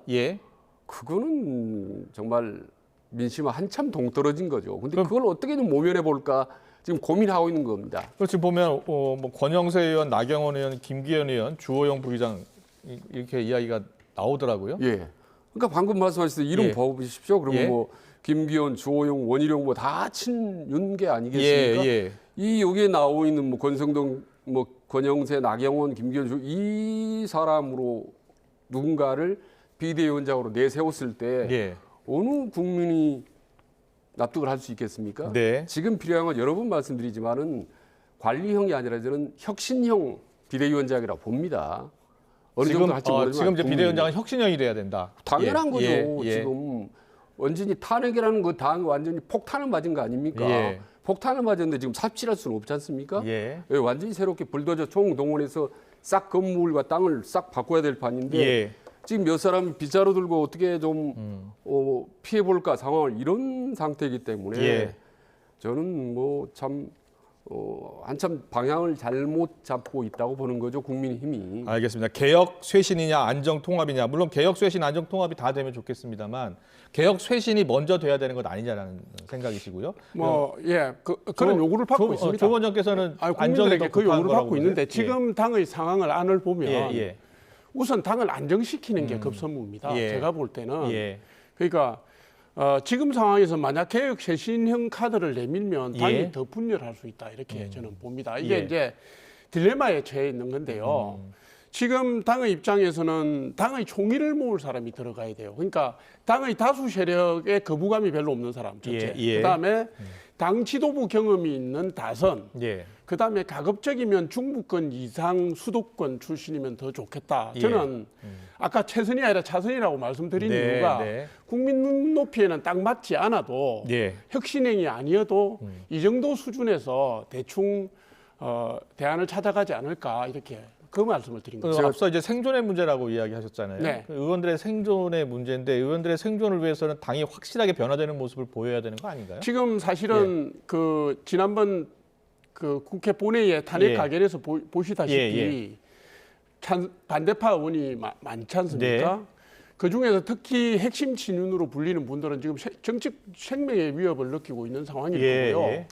이 상황을 피한다 하더라도 실제로 만약에 헌법재판소에서 탄핵이 인용될 경우에는 심각한 타격을 2차 타격을 받을 수밖에 없는 상황이에요. 그래서 지금 당 지도력 문제와 관련된 부분은 놓을 수 없는 핵심 이해가 걸린 건이다. 저는 이렇게 보는 거죠. 그렇게 보시는군요. 말씀하세요. 저는 이제 방금 조금 전에 이제 당의 안정이 급선무다라고 말씀드렸는데 지금 국민의힘은 너무 안정돼서 탈이라고 봅니다. 친윤계가 완전히 장악했잖아요. 그 골치 아픈 한동훈계가 다 떨어내고 완벽하게 너무나 완벽하게 당을 장악했기 때문에 이게 문제라고 보는 거고 또 하나는 아까도 말씀드렸던 왜 5선 중진 친윤계로 딱 못을 박아놓습니까? 아니 재선 3선 중에도 얼마든지 참신한 의원들이 있지 않습니까? 그다음에 중립파, 개혁 쇄신파가 어렵다고 한다면 중립파 정도는 얼마든지 재선 3선 하면 적당합니다. 아까 말씀하신 초선이 맞는 거 저도 개인적으로 반대입니다. 사실. 뭐 이준석이나 뭐 한동훈 전 대표 같은 경험이 없는 사람이 사실 지금 비대위원장 만든 건 문제가 있다고 봅니다. 말씀에 동의하지만 재선 3선 중 특히 3선급에는 원내도 있고 원외도 얼마든지 있기 때문에 개혁 쇄신에 할 수 있는 카드, 인물은 얼마든지 있다. 그렇군요. 그런데 지금 국민의힘 같은 경우에는 그 영남 지역 국회의원들이 많잖아요. 그래서 계속해서 이렇게 친윤계 의원들이 또 당을 장악하고 또 새 얼굴도 또 친윤계 영남 쪽에서 나오게 된다면 국민의힘 자체가 친윤계 영남당으로 이렇게 쪼그라들 수 있다 이런 비판도 지적도 나오더라고요. 그렇게 돼 가고 있는 거 아니겠습니까? 지금 그래서 영남당이라는 이미지가 강하기 때문에 이 영남 본류에 있는 당이 살려면 비영남권은 대표로 비대위원장으로 하는 게 낫고 특히 친윤계가 살아남으려면 비윤계에 있는 인물들을 전면에 내세우는 오히려 것이 친윤계가 낫죠. 살려면 비윤계가 등장해야 그렇습니다, 된다. 당연히. 그 수도권 의원들의 생각하고 영남 출신 의원들의 생각이 좀 다를 것 같아요. 많이 다르죠. 많이 다를 건데요. 지금 지역구 의원 한 85~86명 중에서 영남이 거의 56, 7, 8이니까 지금 실질적으로 수도권이나 중부권의 그 의원들의 생각이 있다고 해도 당의 총의를 모으는 과정에서 관철시켜서 대안을 만드는 힘까지 발휘하기는 힘들다 이렇게 보여져요. 지금 뭐 예를 들면 김재섭 의원 카드 이렇게 말씀들 하시는데 김재섭 의원이 젊고 참신한 거는 맞습니다. 그죠? 또 그런 기운을 당에다 수혈하는 게 맞다고 보지만 이분은 일단 초선이고요. 그다음에 당내 기반도 거의 없고 지난번에 어쨌든 부결 당론을 깨고 찬성 표결을 한 분이기 때문에 지금과 같은 상황에서 만약 그런 분들이 추천이 된다면 당내 강력한 반발에 부딪힐 거고요. 그래 아까 지금 최 원장님 말씀하신 것처럼 뭐 재선이나 3선이나 혹은 그게 준하는 원외들 경우에 예. 좋은 대안이 있다면 뭐 논의해 볼 수 있겠죠. 네. 저도 바랍니다, 사실은. 알겠습니다. 계속해서 윤 대통령 이야기 좀 해보겠습니다. 윤 대통령 측이 오늘 외신 기자회견을 했고요. 지난번에도 또 입장을 밝혔고 이번에도 입장을 밝혔는데 내란죄 주장에 동의할 수 없다는 거예요. 이런 주장을 폈고 또 오늘 저 석동훈 변호사의 오늘 인터뷰 내용이 지금 나와 있는데 윤 대통령은 법률가다 체포명령을 왜 하겠는가 윤 대통령의 국가 비상사태로 본 것이다라고 이야기를 하고 있어요. 그리고 최근에 또 검찰이 수사하던 것을 다 공수처로 넘기지 않았습니까? 이와 관련해서 정성호 의원은요. 윤 대통령의 내란 혐의 사건을 공수처에 이첩하기로 한 게 윤 대통령의 생각 아니냐. 시간 끄는데 좋다고 생각하는 것 아니냐라고 의혹을 제기했습니다. 어떻게 생각하세요? 일단 정성호 의원이 저렇게 발언한 거는 예. 내란 특검법을 관철시키기 위한 전략적 발언이라고 봅니다. 아시다시피 이제 검찰에서 조사를 하거나 할 때도 저건 상당히 검찰이 문제가 많다라고 얘기했지 않습니까? 예. 근데 이제 사람들은 그렇지 않습니까? 그 검찰 경찰이 헷갈리기 때문에 빨리 공수처로 가라. 공수처에서 해야 된다라고 예. 공수처로 갔더니 이제 공수처도 상당히 문제 있고 이게 좀 못 믿겠다 뭐 이거 예. 아니겠습니까? 그래서 그는 결국은 이것도 저것도 아니기 때문에 내란 특검법을 빨리 실시해라라고 주장하기 위한 그런 포석이라고 보는 거고요. 그리고 아까 저 말씀드렸던 외신기자 기자회견 이거는 지금 앞으로의 내란죄 여부는 법리 문제를 다루는 거 아니겠습니까? 그러니까 법적으로 간단하게 총론적인 얘기만 할 걸 이미 국민들 앞에서 내란죄가 아니다라고 강력한 주장을 펴고 있지 않습니까? 첫째, 둘째, 셋째, 뭐 사전 제거하지 않았다, 뭐 체포 명령하지 않았다, 뭐 금방 해제하는 계엄이 내란이 어디냐, 뭐 이런 식으로 주장을 하는 거 보면 이걸 보는 국민들은 야 이게 뭐 저 변호사가 개인적으로 법리를 얘기한 게 아니라 혹시 그래서 대통령이 또 이런 뭐 막구 정치라 섭정하는 게 아니냐 이런 또 오해를 불러일으킬 수 있기 때문에 이후로 앞으로 이른바 윤석열 대통령 측이라는 변호사나 관계자들이 나오면 그런 정치성 발언을 최소화하는 것이 대통령 본인이나 그리고 또 민심에도 좀 도움이 된다고 생각합니다. 알겠습니다. 윤 대통령이 지금 헌법재판소에서 탄핵 관련 심판서를 받지 않고 있잖아요. 이제 변호사 선임이 안 됐다는 이유로. 그러면서도 동시에 저렇게 기자들 만나서 입장을 계속 이야기하고 있어요. 어떤 배경이 있을까요? 일단 변호인단 구성이 돼야 방어권 행사가 가능하고요. 지금 이 엄중한 시기에 한마디 한마디가 굉장히 중요하지 않습니까? 그러니까 이게 진용이 갖춰지기 전에는 응하지 않겠다는 게 그렇게 무리한 얘기는 아니라고 봅니다. 뭐 수사를 진행하는 기관이나 지켜보는 국민들은 답답할지 몰라도 그렇게 보는 거고요. 오늘 석동현 변호사가 내 외신들 앞에서 입장을 발표한 것은 제가 받아들이는 건 그렇습니다. 뭐냐면 변호인단 구성이 막바지까지 왔구나. 거의 변호인단 구성이 완성됐구나라는 느낌을 받았고요. 그러니까 선제적으로 법리 다툼에 나선 겁니다. 이거는. 그러니까 뭐 법리 혐의를 다툴 부분이 있기 때문에 윤 대통령 측에서 이 부분에 치고 나오는 걸 뭐라 그럴 수는 없습니다. 그러니까 비상계엄 선포와 관련돼서 적법성의 여부는 뭐 당도 그렇고 국민도 그렇고 이거는 문제가 있었다고 보는 시각이 주류지만 그렇다고 해서 그게 내란죄 구성과 직접 연결되는 건 아니잖아요. 그러니까 쟁점이 되는 부분들 정권 찬탈을 했느냐, 국회 등 헌법기관을 제약했느냐, 뭐 물리력을 동원했느냐, 폭동이 있었느냐, 막 기타 등등의 내용과 관련해서 검토를 해보니까 내란죄 구성은 안 된다고 하는 게 변호인단에서 얘기하는 건 뭐 당연한 얘기고요. 그러니까 이게 이제 시작이 된 겁니다. 법리 다툼이 시작이 되고 수사나 헌법재판소 심판 과정과 관련된 절차가 개시가 됐다. 저는 이렇게 보고 있습니다. 알겠습니다. 그리고 오늘 쌍방울그룹의 대북송금 관련 이화영 전 경기도 평화부지사가요. 2심이 나왔습니다. 징역 7년 8개월 선고를 받았는데 이재명 대표 재판에도 영향을 미칠 것이라는 분석이에요. 어떻게 영향을 미칠 것으로 보세요? 아니 이게 우선 그 형량은 줄었어요. 1년 8개월 줄었습니다. 9년 6개월에서 6개월짜리가 7년 8개월로 줄었습니다. 1년 8개월 줄었는데 이게 이제 그 1심에서도 그렇고요. 이재명 대표를 공범으로 적시하고 있는 부분이 있고 항소심에서도 스마트팜과 이재명 대표의 방북 비용을 대납했다라는 혐의가 들어가 있어요. 그러니까 이게 직접적으로 이재명 대표를 치는 내용입니다. 그런데 예. 막상 이재명 대표는 계속 재판 지연 전술을 쓰고 있어요. 예. 처음에 재판부 뭐 바꿔달라고 신청했다가 그게 안 되니까 요번에 법관 기피 신청 또 하고요. 예. 그다음에 공판 준비기일만 3, 4차례 계속 오면서 지금 변호인단이 늦추고 있거든요. 예. 물론 뭐 대선 때까지 1심이라도 안 나오게 하려고 하는 것 같은데 예. 이거는 그 정도로 이재명 대표 측이나 민주당에서 이 재판의 과정과 결과를 위중하게 보고 있는 것 아니겠습니까? 예. 혐의를 벗어나기 힘들다고 보고 그런 대응을 하고 있기 때문에요. 이 지금 이 재판 결과가 이화영 전 부지사 재판 결과가 결코 가볍지 않다 예. 이렇게 봅니다. 최진호 원장께서는 어떻게 전망하세요? 일단 예. 이 대북송금 사안은 지난번에 공직선거법이나 위증거사 사건보다 훨씬 더 위중하다고 봅니다. 예.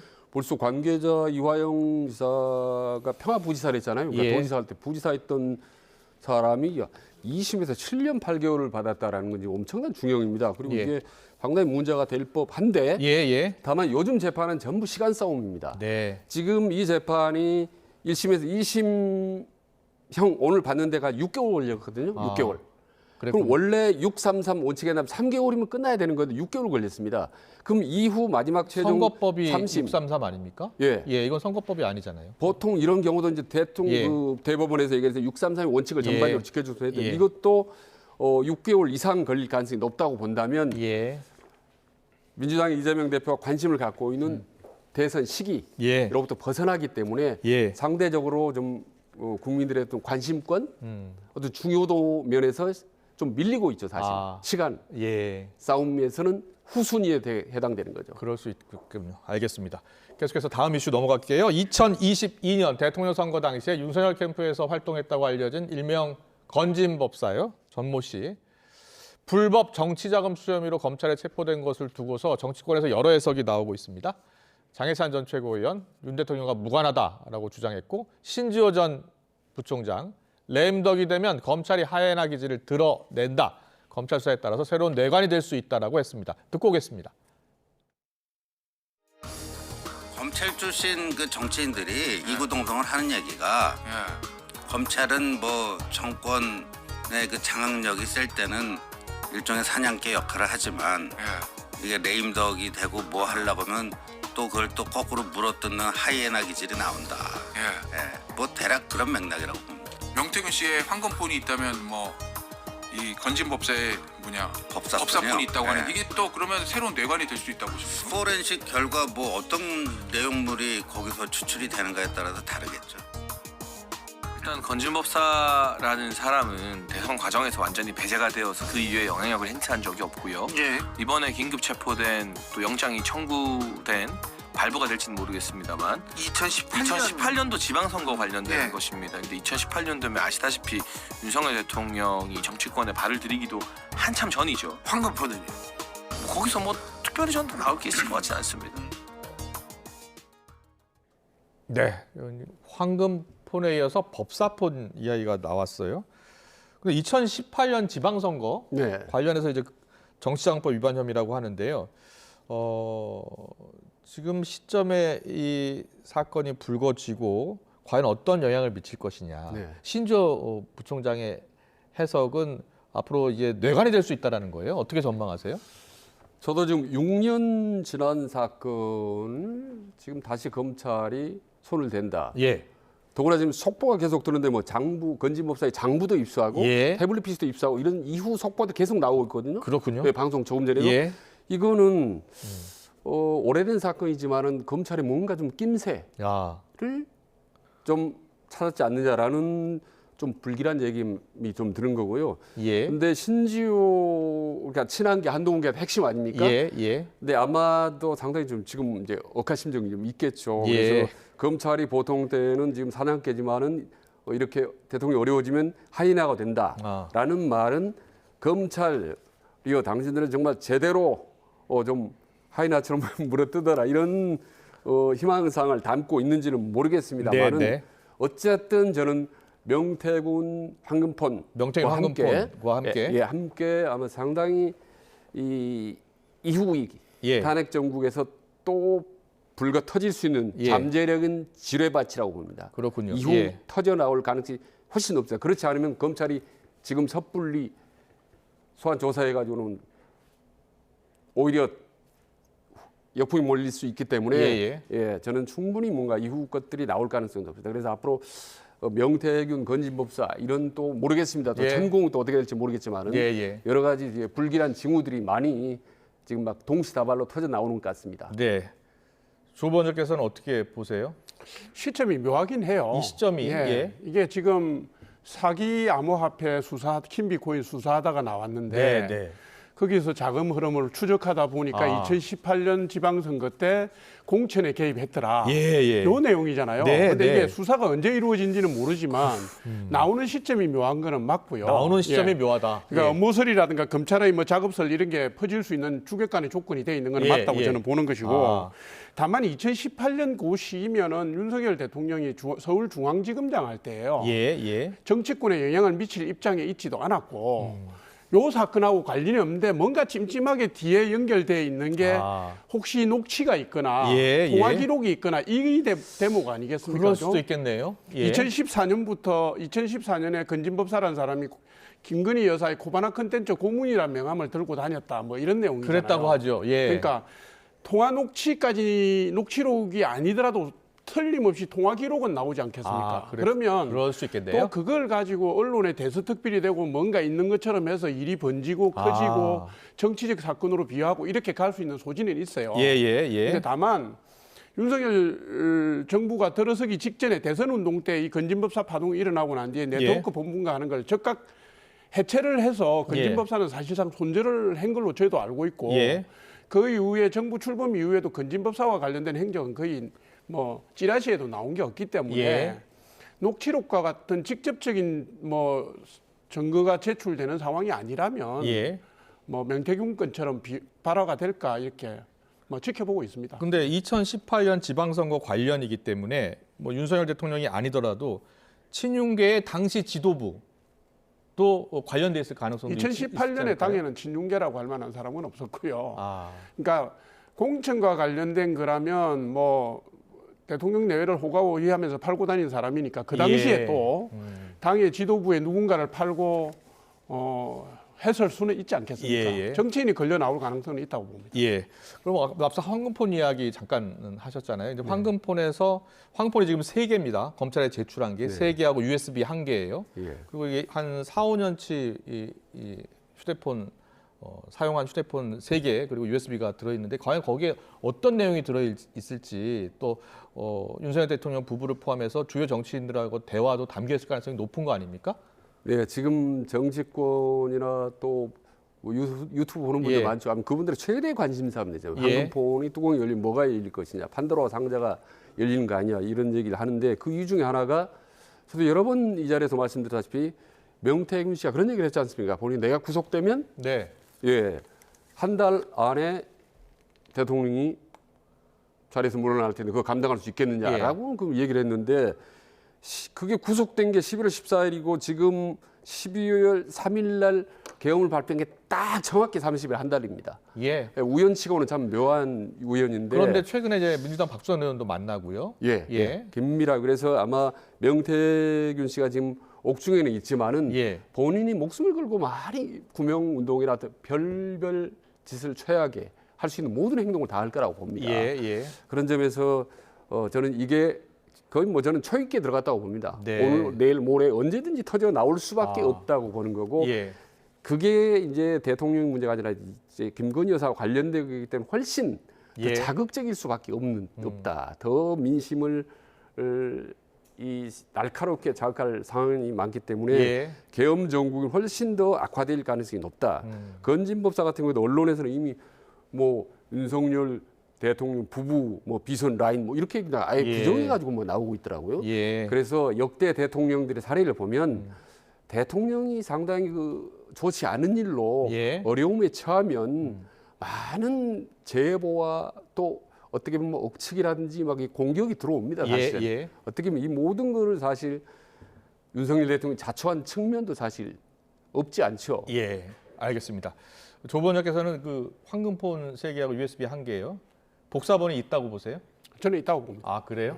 없을 리가 없죠. 그렇군요. 왜냐하면 황금폰이라는 걸 가지고 자기 구명의 지렛대로 쓴 거 아닙니까? 그렇군요. 그런데 자기가 확보하고 있는 뭔가 중요한 내용과 연루된 사람들이 아무도 자기를 구명하지 않는 데 대한 배신감 혹은 자기 방어 논리로 지금 저거를 검찰에다 넘겼다고 보는 거고요. 그렇군요. 검찰에 넘기기 전에 우선 박주민 의원한테 연락했다는 그 심리적 동기를 추측하더라도 결코 좋은 동기는 아니다. 그러니까 이게 윤석열 대통령 내외분과 관련된 통화 녹취뿐만 아니라 지금 제가 볼 때는 국민의힘 내부의 정치 지도자 반열에 있는 분들과 관련된 통화 내역이나 녹취가 나올 가능성도 있어서 이게 경우에 따라서는 2차 타격이 국민의힘에 미칠 수도 있겠다 이렇게 봅니다. 그렇군요. 황금폰이 국민의힘에 2차 타격을 가할 수도 있을 것 같다라는 말씀까지 듣겠습니다. 오늘 정치원은 여기서 마무리하겠습니다. 조청래 전 여의도연구원 부원장, 최진 대통령 리더십 연구원장과 함께했습니다. 잘 들었습니다. 고맙습니다.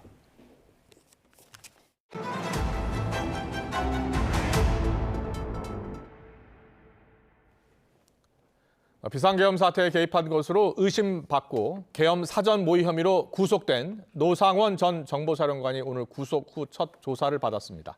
경찰과 공수처 등이 함께 꾸린 비상계엄 공조수사본부가 윤 대통령에 대한 2차 출석 요구를 검토하고 있습니다. 취재 연결합니다. 윤태인 기자. 네, 경찰청 국가수사본부입니다. 햄버거 가게에서 비상계엄을 모의한 것으로 전해졌죠. 노상원 전 사령관이요. 구속이 됐고 오늘 첫 조사를 받았습니까? 네, 그렇습니다. 경찰은 오늘 노상원 전 정보사령관을 소환해서 조사하고 있습니다. 노 전 사령관은 어제 저녁 구속영장이 발부됐는데요. 경찰은 노 전 사령관의 구속영장에 계엄 당시 정보사령부 산하 첩보부대인 북파공작부대 HID 운영을 준비했다고 적시했습니다.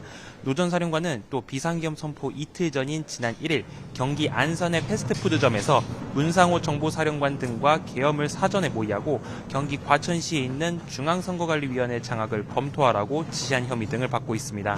노 전 사령관은 민간인 신분인데도 계엄 포고령 초안을 작성하고 계엄군의 선관위 장악 등을 주도한 배후 기획자로 의심받는 인물입니다. 노 전 사령관은 박근혜 정권 당시 정보사령관으로 김용현 전 국방부 장관의 최측근으로 알려졌는데 군인사를 미끼로 현직 장교들을 포섭하고 병력 동원에도 영향력을 행사했다는 의혹도 받고 있습니다. 여인영 방첩사령관은 검찰에 김 전 국방부 장관이 중앙선관위 장악을 지시할 때 노 전 사령관에게 연락하라고 했다고 진술하기도 했습니다. 비선으로 꼽히는 노 전 사령관이 구속되면서 계엄 사전 모의 정황에 대한 수사도 탄력을 받을 것으로 예상됩니다. 네, 공조수사본부가 윤석열 대통령에게 2차로 출석하라고 요구하는 날짜가 언제쯤이 될 것 같습니까? 네, 공조수사본부는 최대한 빨리 출석할 날짜를 정해서 통보하겠다는 입장입니다. 늦어도 내일까지 윤석열 대통령에게 2차 출석 요구서를 보내는 방안을 검토하고 있습니다.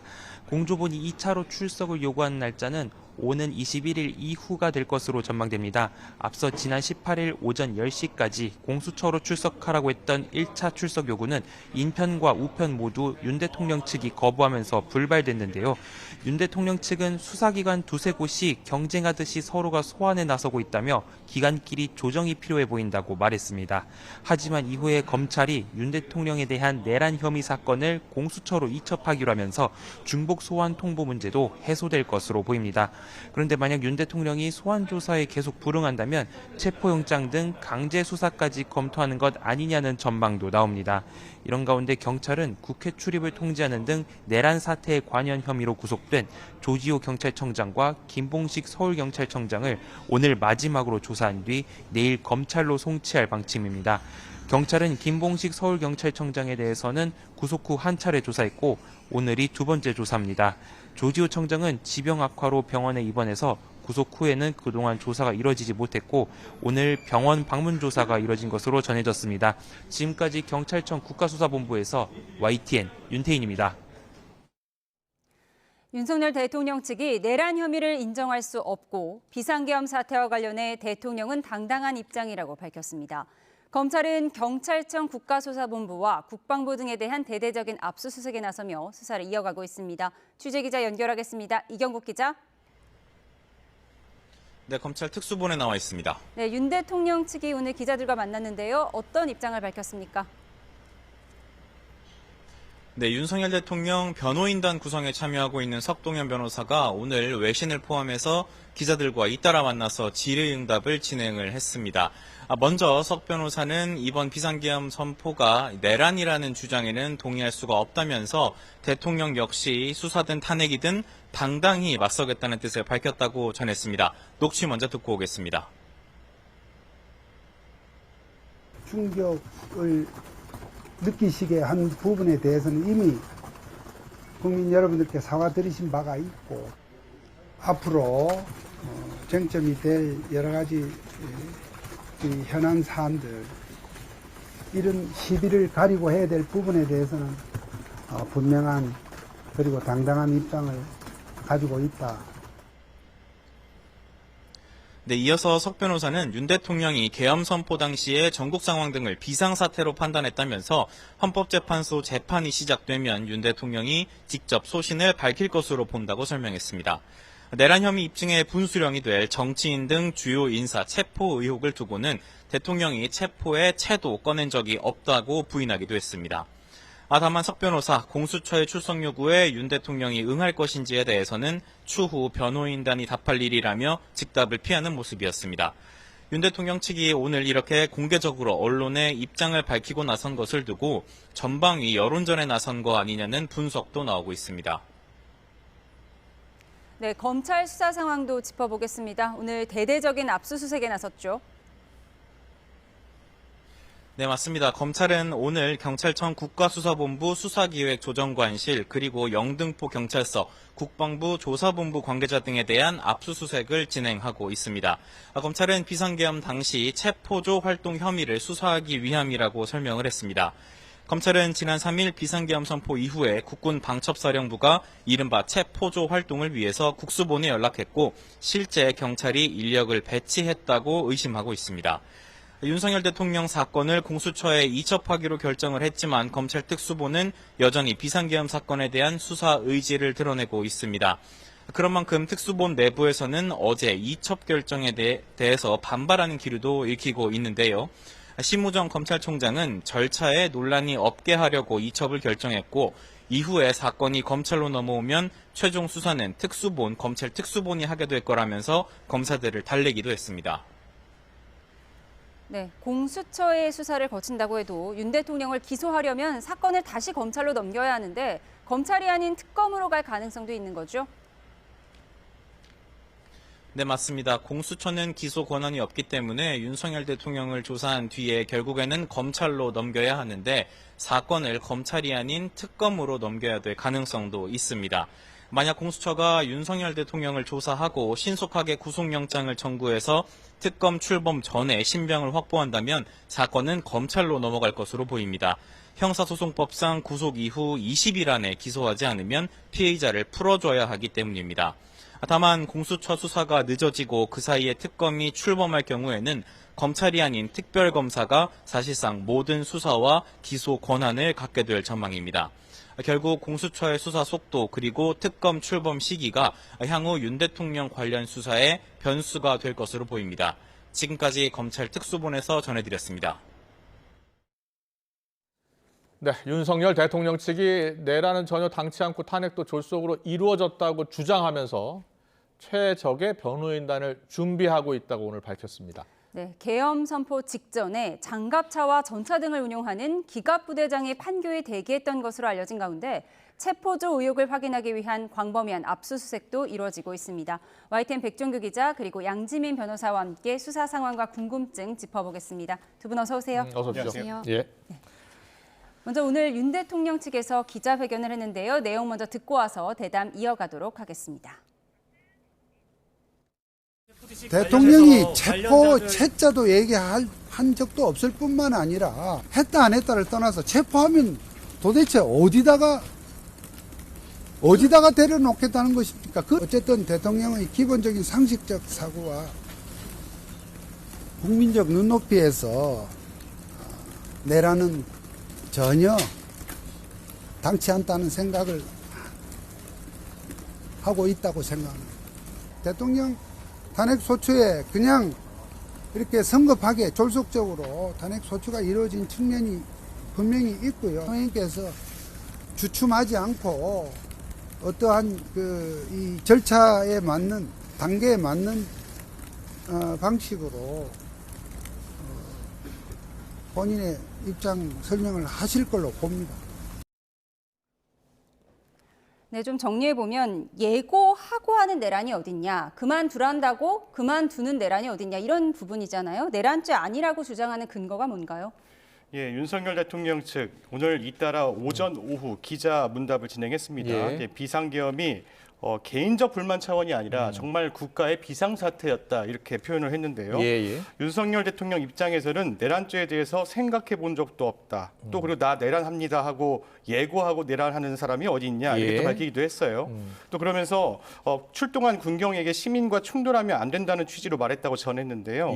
그 내란 혐의 입증에 분수령이 될 만한 정치인 등 주요 인사 체포 의혹을 두고는 체포의 채자도 꺼낸 적이 없다 이렇게 들으셨습니다. 그러면서 대통령이 법률가인데 왜 체포 얘기를 하겠냐 이렇게 언급을 했는데요.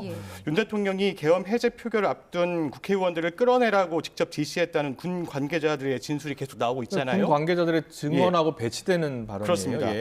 공수처 출석 요구에 응할 것인지에 대해서는 추후 변호인단이 답할 일이라고 하면서 즉답은 피했어요.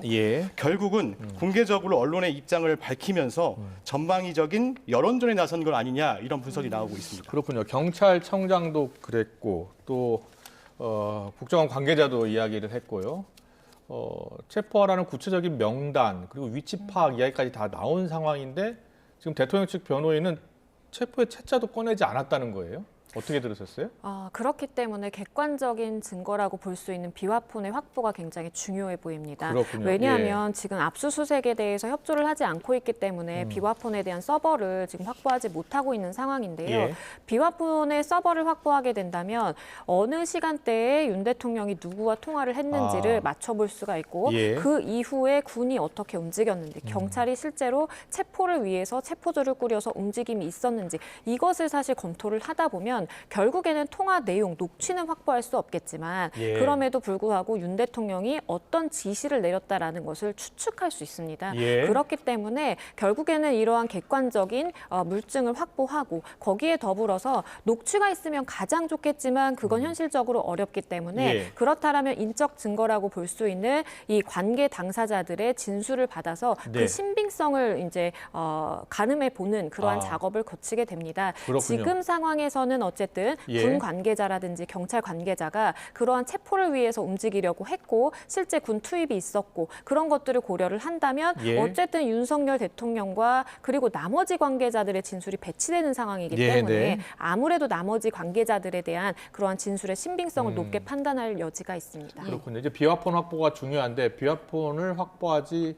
못하더라도 관계자들의 증언이 직접적인 증거는 아닙니다만 상황적인 증거가 될 수 있는 겁니까? 맞습니다. 사건들을 검토를 하다 보면 객관적인 증거가 있는 경우도 있지만 없는 경우도 있습니다. 그럴 때는 결국에는 인적 증거인 이 관계 당사자들의 진술에 의존할 수밖에 없고요. 마찬가지의 사건으로 보입니다. 알겠습니다. 말씀하신 것처럼 물증 확보에 난항을 겪고 있는 상황인데 윤 대통령 측에서 직무 정지 해제 가처분 신청을 할 거다 이런 관측도 나오고 있어요. 국회 탄핵 소추안 가결로 직무가 정지된 윤석열 대통령이 다음 카드로 어떤 걸 선택할지 관심이 쏠리고 있는데요. 윤석열 대통령은 헌재 탄핵 심판과 함께 이제 공수처의 수사에도 대응해야 됩니다. 그런데 일각에서 직무정지 해제를 위한 가처분 신청도 원론적으로는 가능하다는 의견도 나와요. 최근에 탄핵 소추된 최재 감사원장 그리고 이창수 중앙지검장이 권한행사 정지 상태를 해제해달라고 가처분을 신청했습니다. 헌재에. 같은 맥락으로 보면 되는 거죠? 그렇죠. 다만 윤석열 대통령 지금 한덕수 국무총리가 대통령 권한 대행을 맡아서 국정 운영을 시작했잖아요. 거기다 엄중한 상황이고 또 이런 논란거리를 만들면 정치적으로 또 공격을 받을 수 있어요. 그렇다 보니까 이 실익이나 필요성이 낮다는 관측이 나옵니다. 앞서 탄핵 소추된 두 전직 대통령, 노무현 전 대통령 그리고 박근혜 전 대통령 같은 경우도 이런 그 가처분 시도는 안 했어요. 그리고 지금까지 헌재가 탄핵 심판에서 가처분 신청을 받아들인 사례는 없는 것으로 확인되고 있는데요. 그렇군요. 거기다가 이 가처분을 낼 수 있는지도 명확한 규정이 없다고 해요. 그 규정은 없다고 하더라도 국회에서 국회의원 300명 가운데 200명 이상이 탄핵을 찬성했기 때문에 탄핵 소추안에 찬성했기 때문에 가결이 되는 사안이잖아요. 그렇죠. 그리고 국회법에 따라서 통과를 하면 직무가 정지되는 거잖아요. 근데 이거를 가처분을 한다고요? 실익이 없어 보입니다. 실익이 없어 보인다. 맞습니다. 예. 왜냐하면 감사원장이나 중앙지검장의 경우에 말씀해 네. 주신 것처럼 나에 대한 직무 정지가 해제되어야 된다. 그러니까 직무 정지를 원래 상태로 복귀시켜달라라는 네. 취지의 사실 가처분 신청이 있었던 것인데요. 예. 하지만 감사원장이나 중앙지검장의 직무 정지와 대통령의 직무 정지는 같을 수가 없습니다. 그렇군요. 말씀해 주신 것처럼 대통령의 직무 정지는 국회에서 제적인원의 3분의 2 이상이 예. 찬성해서 가결이 돼서 소추가 됐고 그것에 따라서 사실상 직무 정지가 된 것이기 때문에 예. 이것을 뒤집기 위해서는 어떠한 근거가 있어야 되는데요. 사실 근거도 없는 상황이고요. 그리고 이런 경우에 가처분 신청을 하지는 않습니다. 그렇군요. 그래서 법조인 출신인 대통령 역시도 이러한 예. 사건의 사안에 대해서 잘 알고 있을 것인데 예. 만약에 조금의 가능성으로 실제 가처분 신청이 제기된다라고 한다면 하나의 의도는 조금의 절차의 지연을 위한 것이다라고 예. 해석할 수밖에 없습니다. 그렇군요. 네, 말씀해 주신 것처럼 직무 정지해제 가처분 신청은 한 것은 아니고요. 할 수도 있기 때문에 저희가 가능성을 좀 짚어봤습니다. 예. 그런가 하면 대통령 측의 변호인단 구성도 좀 늦어지고 있잖아요. 지금 어떻게 진행되고 있습니까? 일단 지금 김홍일 전 방송통신위원장이라든지 아니면 윤갑근 전 대구고검장이라든지 거론이 되어 왔습니다. 하지만 실제 선임이 됐다라고 볼 수 있는 것은 관련 법원이라든지 수사기관의 선임계가 들어가고 내가 이 사건의 변호인이다라고 하는 그 절차에서부터 시작이 되는 것인데요. 예. 실제 언론이라든지 이렇게 거론만 되고 있고 선임계를 제출하지는 않았어요. 지금 예. 공식적으로는 변호인단이 없는 거네요. 없는 게 맞습니다. 그렇기 때문에 헌재에서도 사실상 송달을 하기 위해 많은 노력들을 기울이고 있는데 만약에 누구 하나라도 그러니까 변호인단이 다 구성될 필요도 없이 어느 변호사 하나만이라도 선임계가 제출했다면 사실 그 변호사에게 송달하면 간단한 것이거든요. 그렇군요. 그럼에도 불구하고 지금 선임계를 제출하고 있지 않다라는 것은 예. 뭐 하나의 가능성은 변호인단이 워낙 큰 사건이다 보니까 변호인단을 꾸리는 데 있어서 굉장히 좀 고심하고 있다. 예. 신중하게 접근하고 있다라는 측면도 볼 수 있겠지만 다른 한 축으로는 사실상 변호인이 선임되는 순간 거기로 송달이 이루어지기 때문에 네. 조금의 내가 시간을 벌고 싶다라고 하는 입장에서는 선임계의 제출을 최대한 좀 미룰 수도 있겠습니다. 그렇군요. 네, 이 변호사 선임, 변호인단 구성도 늦어지고 있는데 탄핵 관련 서류도 지금 받지 않고 있어요. 네, 맞습니다. 예. 윤석열 대통령이 나흘째 서류 접수를 거부하면서 이제 앞으로의 절차 진행에도 조금 차질이 있을 것으로 예상이 됩니다. 예. 헌법재판소가 지난 16일에 윤석열 대통령에게 탄핵 소추 의결서와 준비 절차 회부 결정서 등을 보냈는데요. 예. 오늘까지 우편을 통해서 이 문서들 3번이나 전달하려고 했는데 네. 계속 거부됐고요. 결국 반송이 됐습니다. 헌재 직원들도 직접 대통령실을 찾아갔다고 해요. 그런데 이제 소용이 없었다고 하는데요. 그래요? 예. 이렇게 서류 송달이 이루어지지 않으면 오는 27일로 예정된 준비 기일에 문제가 생길 수도 있습니다. 예. 그래서 헌재도 윤석열 대통령 측이 송달을 계속 거부할 경우에 이거 어떻게 해야 되냐 이거 고심을 하고 있는 상황인데요. 예. 헌법재판관들이 오늘 오전 10시부터 재판관들이 모여서 사건 심리를 논의하는 평의를 진행하고 있어요. 예. 이 자리에서도 이 문제가 논의될 것으로 보이는데 아직 결론은 나오지 않았습니다. 특히 이제 헌재가 수용 거부가 계속된다고 하면 송달 간주로 처리할 가능성도 열어두고 검토를 하고 있는데요. 예. 이 간주 방법을 놓고도 지금 고심을 하고 있는데 송달 장소에 그냥 서류를 놓아두고 전달된 것으로 간주하는 방식 그리고 전자 송달 후에 일주일이 지나면 송달된 것으로 간주하는 방식 이런 여러 방식들이 거론되고 있는데요.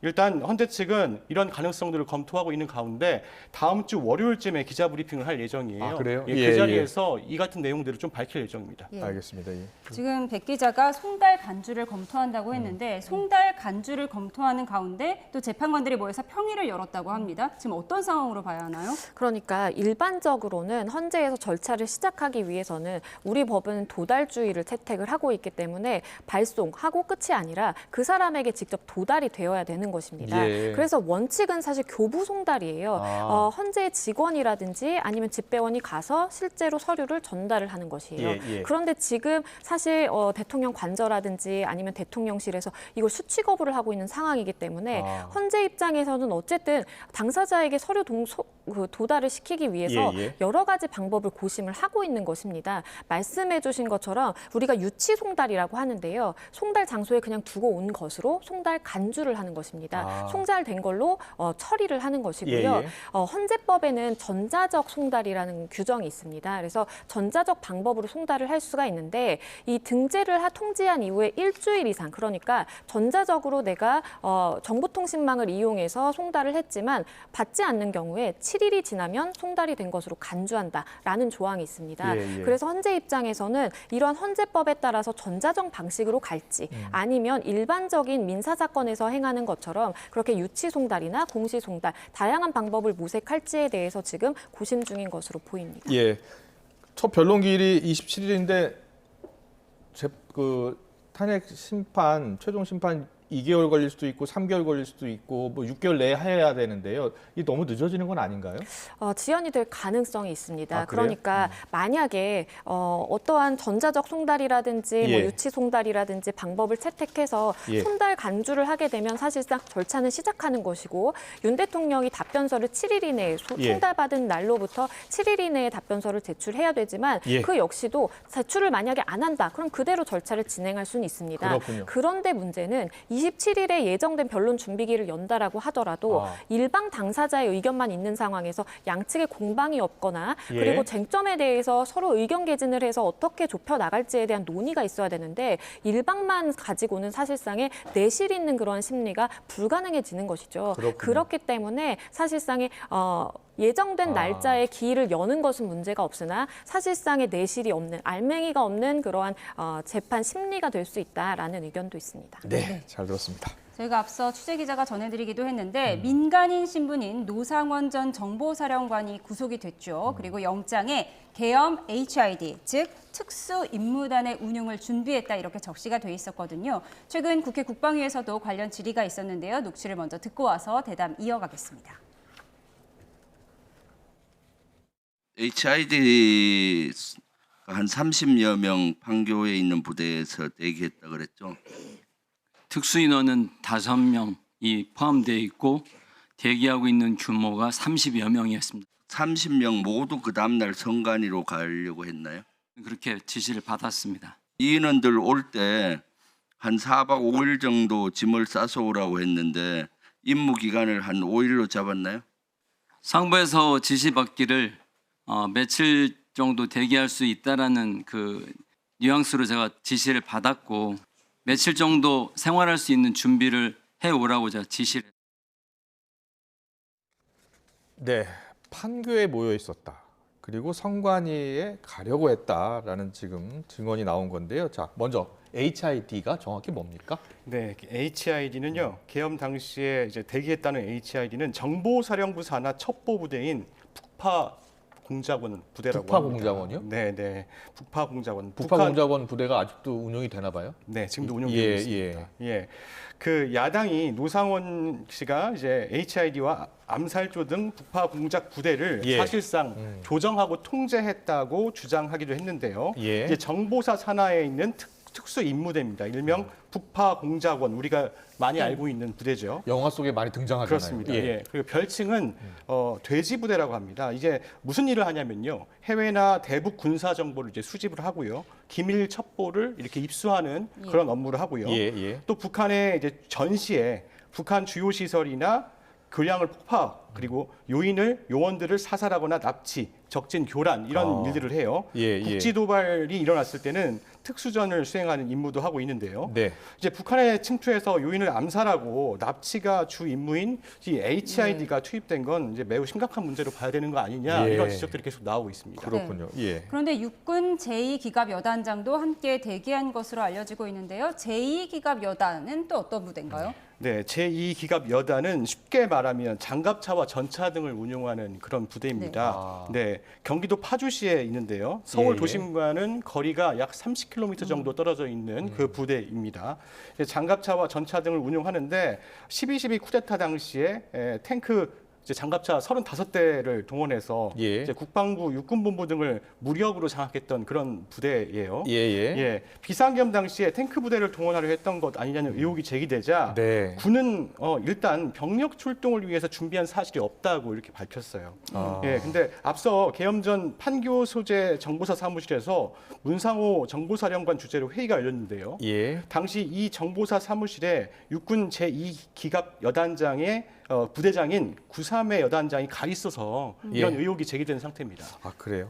그러니까 경기 파주에 있는 부대인데 왜 판교에 가서 대기를 했느냐 이 부분이 궁금하죠. 그렇죠. 사실 말씀해 주신 것처럼 이제 파주에 있고 사실상 전방을 이제 지키는 의무가 있다라고 볼 수 있는 부대인데 부대 여단장이. 그렇죠. 예. 여단장이 판교의 정보사 이 지하 사무실에 대기를 하고 있었다라는 의혹인 것입니다. 예. 아무래도 지금 뭐 반대 시위가 확산이 된다라든지 계엄령 선포 이후에 그리고 체포조가 가동됐다라는 의혹이 있는데 실제 체포를 실패했거나 체포에 어려움이 있을 때 그것을 좀 도와주고자 이렇게 대기를 시킨 것 아닌지라는 의혹이 제기되고 있는 상황이고요. 지금 이 제2기갑 여단장의 진술에 따르면 노상원 전 정보사령관의 호출을 받고 간 것으로 알려지고 있는 상황입니다. 노상원 전 정보사령관의 경우에는 민간인 신분이고 전 정보사령관 역할을 했던 사람인데 김용현 전 국방장관과 매우 친밀한 관계이다라고 지금 알려지고 있는 인물이죠. 그렇기 때문에 지금 이 여단장의 입장에서는 본인은 뭐 속았다. 그러니까 계엄에 대해서 본인은 인지하고 있지 못했다라는 취지로 계속해서 진술을 하고 있는데요. 그렇군요. 이러한 진술이 과연 사실인지 그리고 왜 제2기갑 여단까지 동원을 하려고 했는지 어떠한 목적이 있었는지를 밝혀내야 할 것으로 보입니다. 그렇군요. 예. 이와 관련해서는 이 박근혜 정부 때 지난 2017년 작성된 국군 기무사령부 이른바 계엄 검토 문건에도 이게 좀 등장하는 것으로 전해지고 있더라고요. 그렇죠. 이 계엄 검토 문건을 보면요. 그때 당시에 계엄군의 투입 시기와 방법에 대한 설명이 나옵니다. 그렇군요. 거기에 저항이 적은 야간에 진입을 하고 그리고 기동로를 확보를 한 이후에 차량과 장갑차, 그러니까 여기서는 장갑차라는 부분에서 제2기갑 여단을 언급한 것으로 보이고요. 장갑차를 이용해서 신속 투입한다라는 것이 있습니다. 그래서 이것도 지금 단계에서는 하나의 이제 의혹이자 혐의이겠지만 혹시나 이러한 계엄 검토 문건을 토대로 해서 제2기갑 여단을 투입하는 것을 고려한 건 아닌지, 즉 계엄이 선포됐을 당시나 그 이후의 사정을 치밀하게 계획한 것은 아닌지라는 의혹이 생길 수밖에 없습니다. 그렇군요. 예. 그리고요, 검찰이 지금 오늘 체포조 운영과 관련해서요 압수수색을 했잖아요. 경찰 부대 또 국방부 조사단 거의 다 압수수색을 했고요. 근데 그 체포조 운영 관련해서는 지금 뭐 윤 대통령 변호인 측은 체포의 채자도 말하지 않았다라고 이야기하고 있지만 관련자 증언은 계속 나오고 있고요. 지금 구체적으로 14명, 15명 이야기가 나오잖아요. 근데 이제 민주당 이재명 대표에게 무죄를 준 현직 판사도 포함된 것으로 좀 전해지고 있는 거잖아요. 어떻게 수사가 어디까지 지금 진행이 됐습니까? 네, 체포 대상에 이름을 올린 건 김동현 부장판사인데요. 중앙지법 그 형사합의 33부 재판장입니다. 그런데 이게 어디서 나왔냐면 조지호 경찰청장 측 변호인의 주장입니다. 그러니까 조지호 경찰청장을 만나고 와서 접견을 하고 나서 그다음에 기자들 만나가지고 그 이제 14명의 체포 대상에 이 판사가 있었다 이렇게 기자들에게 알린 거예요. 그러니까 아직 확인되지 않은 사실인데 경찰에서도 밝혔어요. 조사 과정에서 이런 진술이 나오지 않았다. 그래서 이걸 이제 조서 내용에도 이 내용은 없다 이렇게 밝히고 있어요. 다만 경찰이 이제 확인할 예정이라고 했는데 영장에도 이게 조사에도 빠진 만큼 이제 주요 사안은 아니다 이렇게 보고 있는 것 같아요. 아, 그래요?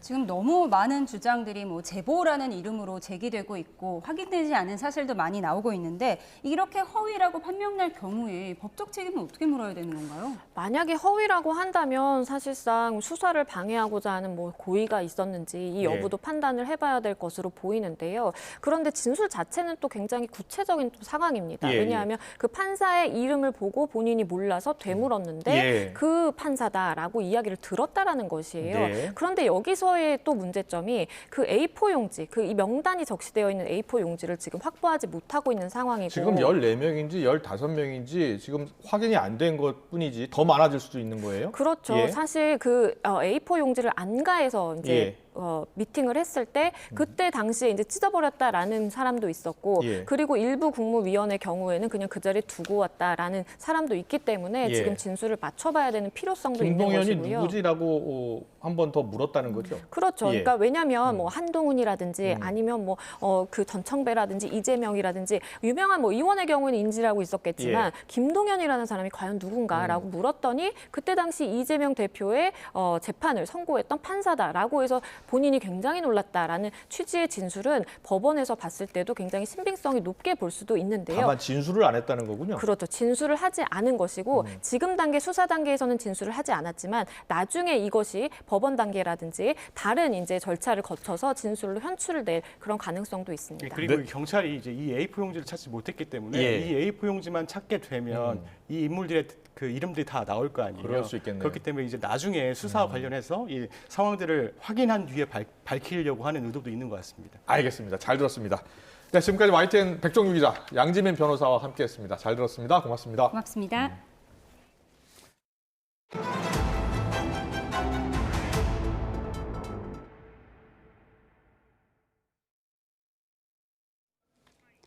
네, 낮부터 기온이 제법 올랐지만 오늘 아침 정말 추웠습니다. 수도권과 강원 등 중부 지역은 체감온도가 영하 10도 아래로 뚝 떨어졌는데요. 수십 미터 폭포가 얼어붙었고 개막을 앞둔 얼음 낚시터도 빙판으로 변했습니다. 홍성욱 기자입니다.